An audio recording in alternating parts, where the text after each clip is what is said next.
Isang napakagandang umaga na naman po sa inyong lahat at ngayon po ay ang pangalawang araw namin dito sa Sitio Kapatagan. At ako po ay nagpapasalamat sa inyong lahat sa inyong suporta sa aking munting channel. Maraming salamat po sa inyong lahat.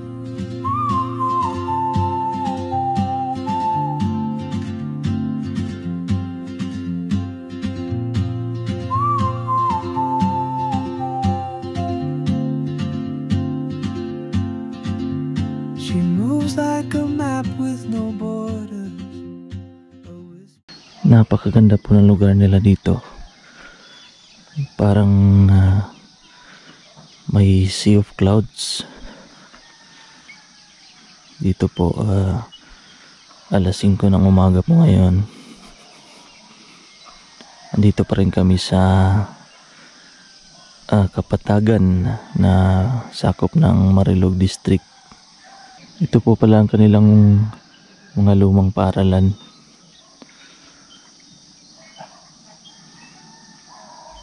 Yung isa doon, luma.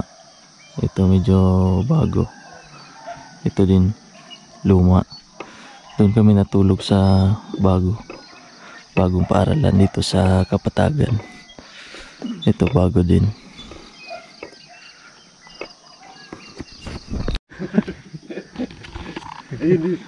Lah.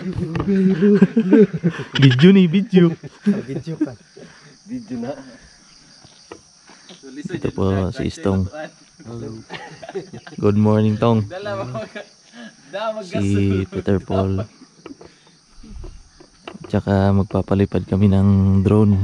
Good. Kasama si brother. Good. Papatakbo ng drone. Ano yan, bro? Sa to? Huh? Kasi maganda ngayon ang maganda ang view kasi may ocean of clouds. May sea of clouds. Hala ka. Saya siguro sa kuan mata niya una siguro si unsaon ato ni pabalik. Magtug dito lang. Pinsa. Si kuya ba? Una siguro to pag unsaon.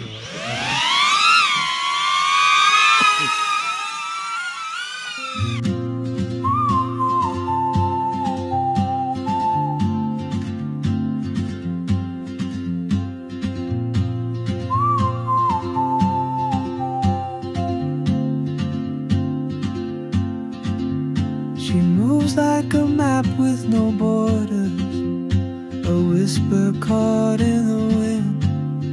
I see her boots at the corner cafe with a notebook and a grin.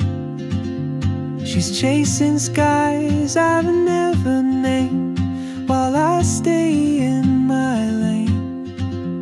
But something in the way she moves keeps pulling at my chain. Oh, traveler, you carry the sun in your stride, leaving behind what I hold inside. If I don't ask your name today, Dito po si Peking Bombay kasama namin ngayon. Brad, good morning. Good morning. Malamig. Malamig ang simoy ng hangin. Ganun excited umuwi. Lakad-lakad na. Simula nang maglakad. Ano na sa kayan to? Tayo pa. Let's go. Sabi niya, ano sa ito yung ganyan, Jay? PBS to. Ayoko pa umalis, tutulog pa ako. Bili, ito to. Nabog na. Bili ba? Katong ingat ka nga, yung magic yan. Drone? Andito na kami sa Sitio Sandonan at pauwi na kami ng sila Sir Paul pauwi na ng Davao, tsaka kami magsiuwi na sa kanya-kanyang mga tahanan. Shout out Choi. Shout out. Shout out. Pugoy Bahero. Diyan na sila Sir Paul. At ito ang nangyari sa motor ko. Sana hindi ito makita ng asawa ko. Ito mga motor nila. Kayang-kaya pala na X-rim. Hanggang dito na lang po muna ang ating mga behind the scene videos at maraming salamat po sa inyong lahat at God bless.